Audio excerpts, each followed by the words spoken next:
안녕하십니까. 박훈탁TV입니다. 오늘은 중국의 확장성과 취약성에 관해서 알아보겠습니다.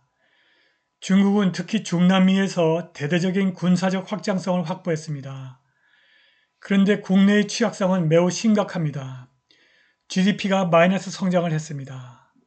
게다가 마이너스 계약금으로 부동산 거품을 일으키는 세력이 등장했습니다. 1930년대 대공황보다 더 큰 재앙이 다가오고 있습니다. 방송 전에 한 말씀 드리겠습니다. 여러분들 잘 아시다시피 제가 해임 취소 행정소송 진행하고 있습니다. 광주에 제기한 터무니없는 손해배상 청구 소송도 준비하고 있습니다. 제가 매우 어렵습니다. 여기 후원 계좌 있습니다. 자율 구독료 부탁드리겠습니다. 유라시아에서 중국의 1대1로 사업은 중국만의 확장성을 보장하지 않습니다. 그곳에서는 러시아와 서남아시아 그리고 중앙아시아 국가들이 서로 상충하는 이해가 대립하기 때문입니다. 그러나 중남미는 사정이 다릅니다. 그곳은 중국의 확장성을 확실히 보장합니다. 미군 장성들은 중남미 국가에게 수백만 달러 상당의 중국 군사 자산이 넘어가고 있어서 이 지역에서 중국의 영향력이 증가하고 있다고 경고합니다. 미국 남부사령부 사령관 로라 리처드슨 장군에 따르면 2009년에서 2019년 사이에 중국 공산당이 6억 1,500만 달러 이상의 군사 자산을 아르헨티나, 볼리비아, 에콰도르, 페루, 베네수엘라 등 남미 5개국에 이전했습니다. 이러한 군사 자산에는 소형 무기, 지상 차량, 방공 레이더 및 항공기가 포함됩니다. 중국은 또한 군사적 유대를 강화하고 이 지역에서 군사력을 강화하고 있습니다. 쿠바는 정기적으로 중국 인민해방군을 초대하고 중국 평화유지군은 정기적으로 IT 평화유지군과 합류하고 있습니다. 공산주의 국가는 정기적으로 군사훈련을 실시하고 해당 지역의 현지 법집행기관에게도 물품을 제공합니다. 중국은 사회주의 볼리비아의 경찰서에 군용 차량과 진압 장비를 제공했고 가이아나와 트리니다드 토바고 경찰에 순찰 및 물류 차량을 기증했습니다.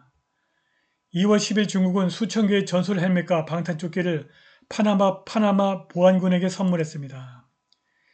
이것은 우리가 받아들이거나 무시할 수 없는 위험이라고 리처드슨이 말했습니다. 중국은 또한 남미에서 점증하는 영향력을 이용하여 대만과 외교관계 단절을 요구했습니다. 파나마는 2017년, 엘살바도르는 2018년, 도미니카 공화국 2018년, 니카라구아는 2021년, 그리고 올해 온두라스가 대만과 외교관계를 단절했습니다. 2020년에 중국은 중남미 수출의 2% 미만을 차지했으나 8년 이내에 이 지역 공산주의 국가의 무역은 연평균 31% 비율로 성장했습니다.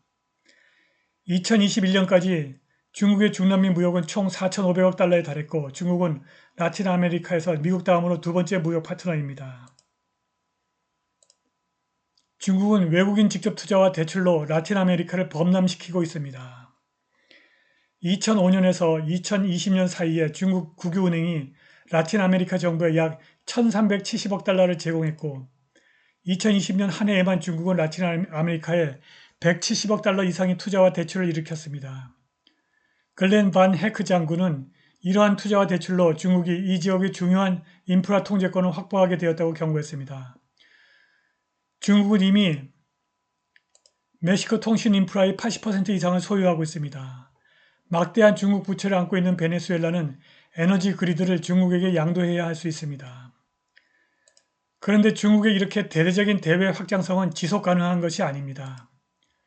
국내 경제가 무너지고 있기 때문입니다. 중국 GDP가 작년에 4.5% 성장했다고 발표했으나 실제로는 매우 깊은 마이너스 성장을 한 것으로 보입니다. 세인트루이스 연준은행의 데이터에 따르면 코로나 팬데믹 이전 2019년 중국의 총 요소 생산성이 마이너스 3.319%입니다. 총 요소 생산성이 마이너스 3.319%인데 GDP가 4.5% 성장하려면 노동과 자본의 투입을 대대적으로 늘려야 합니다. 그런데 중국의 노동은 출산율 저하로 줄어들고 있고 자본 투입도 부채 포화, debt saturation 때문에 늘릴 수가 없습니다. 중국의 전력을 비롯한 에너지 소비가 줄어들고 있는 것으로 보아 중국의 GDP는 마이너스 성장을 하고 있습니다. 게다가 북경 정부가 무너지는 부동산 시장을 떠받치는 것도 한계에 다다르고 있습니다. 중국 중앙은행이 발표한 4월 금융통계 보고서에 따르면 4월 모기지 대출이 2,411억 위안 감소했습니다. 공공통계에 따르면 기존 주택 판매가 두 자릿수 감소했는데 허베이는 40%, 베이징은 37.3%, 항저우는 32.7%, 상해는 26.71%, 난징은 13% 줄었습니다. 경제학자들은 중국 부동산 시장이 살아남을 수 있는 유일한 방법은 베이징의 공산정부가 계속 개입하는 것이라고 경고했습니다. 이는 첫 주택 구입자에 대한 지원책 도입과 규정 완화를 지속한다는 의미입니다. 중국 은행 및 보험규제위원회는 지역 부동산 중개인들에게 주택 거래 및 임대 서비스에 대한 수수료를 인하하여 활동과 개발을 촉진하도록 명령했습니다. 중국 공산당이 부동산 시장에 대한 지배력을 강화해서 주택가격이 너무 높거나 너무 낮게 벗어나는 것을 적극적으로 방지하고 있습니다. 공산정권이 부동산 개발업자들의 주택가격 인하를 막아서 가격 인하가 연쇄 반응으로 주덕 부동산 거품을 터뜨려 공산당이 관리할 수 없는 일련의 경제 위기를 일으키는 것을 막고 있는 것입니다. 중국 정부가 이렇게 반경쟁적인 방식으로 시장에 계속 개입함에 따라 전문가들은 현재의 위기가 조만간 은행에 영향을 미칠 것이고 일단 금융 부문이 영향을 받으면 중국 경제 전체가 위기에 처할 수 있다고 경고했습니다.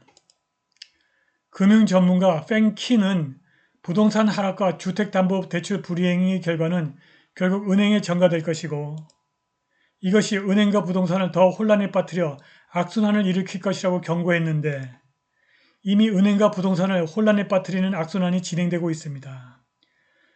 중국의 부동산 중개업자들이 제로 계약금 또는 마이너스 계약금으로 주택 구입을 마케팅하는 등 미국 주택거품에서 사용된 오래된 속임수를 사용하고 있습니다. 언론 보도에 따르면 중개업자가 주택 매입 시 계약금을 지불할 뿐만이 아니라 향후 주택 리노베이션을 위한 자금도 지불합니다.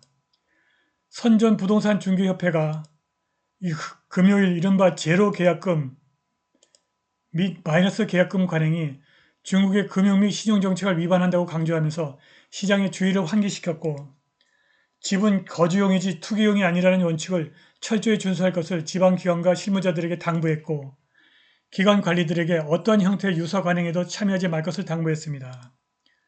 소위 마이너스 계약금은 본질적으로 허위 구매 계약을 만들어 주택가격을 부풀려서 더 많은 대출을 받아내려는 사기라고 상해에 있는 이하우스 차이나 R&D 연구소의 양유해진 연구원이 글로벌타임스에게 말했습니다. 양은 금융규제당국의 금융불안정이나 금융위험의 출현을 방지하기 위해서 상황을 모니터링하는 것이 중요하다고 강조하고 사기계약, 위조된 대출자료, 느슨한 은행감사를 규제하기 위한 더 큰 노력을 촉구했습니다. 중국 공산당이 마이너스 계약금으로 인한 부동산 거품을 막지 못한다면 중국에서 금융위기가 발생해서 글로벌 위기로 확산할 것입니다. 이것이 미국의 리세션과 맞물리면 1930년대 대공황을 난쟁이로 만드는 메가 대공황이 찾아올 것입니다. 이렇게 되면 중국이 유라시아와 라틴 아메리카에 제공한 대출과 인프라는 무용지물이 될 것입니다. 오늘 방송은 여기까지입니다. 감사합니다.